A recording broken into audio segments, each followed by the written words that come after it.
manolotra ny arahaba tompoko na dia tsy misy aza ny fampitandremana ny amin'ny mety ho fabetsahan'ny rotsakorana dia entanina mba ho mailo hatrany ny rehetra rehefa vanim-potoana toy izao. Singanina ao anatin'izany ny any amin'ny ilany afovoany andrefana ho antsika eto amin'ny afovoantany ary ny ilany atsinanany Madagasikara. Tombanana mbola ho betsaka hatrany ny rotsakorana hatramin'ny faran'ny herinandro. Arak'izany dia entanina mba ho mailo ny amin'ny mety ho fiakaran'ny rano na renin-drano, ny fisian'ny rano miandrona ary indrindra ny mety ho fiotsahan'ny tany. Raha ny vinan'ny toetry ny andro ho amin'ny rampitso maraina dia hisy orana tandrifin-drahona ny any Asava mihazo ny tendrony avaratra. Andrahona mety arahana orana tandrifin-drahona indrindra vao maraina any amin'ny fahatry Melaky, Miandrovazo, Bongolava, Itasy, Vakinakaratra, torak'izay ihany koa ny morontsiraka ny faritra Atsinanana, Vatovavy ary Vitovinany. Andrahona na andrahona amin'ny tsitokotoko ho antsika eto amin'ny afovoantany mihazo ny ilany andrefana raha toa ka ho maina na hibalika tanteraka mihitsy ingavy amasoandro any amin'ny faritra sisa.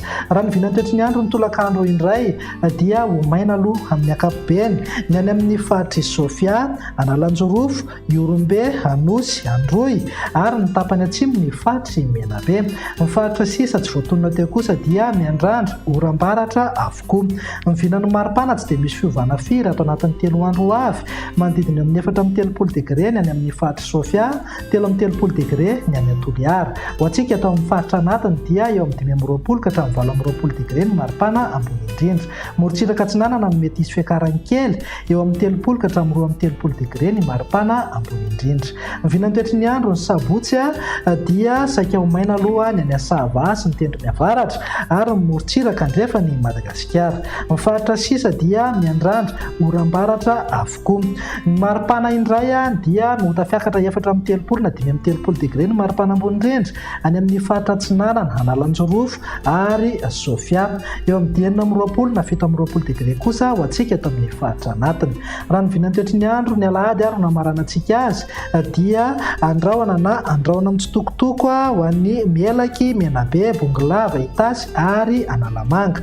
Andrahona mety arahana orana tandrifin-drahona rano-kotroka indraindray ny any amin'iny tapany avaratra i Madagasikara iray manontolo iny. Ny faritra sisa kosa dia miandrandra, oram-baratra avokoa indrindrandrindra ny tapany atsimon'ny afovoantany sy any amin'ny tendrony atsimony Madagasikara.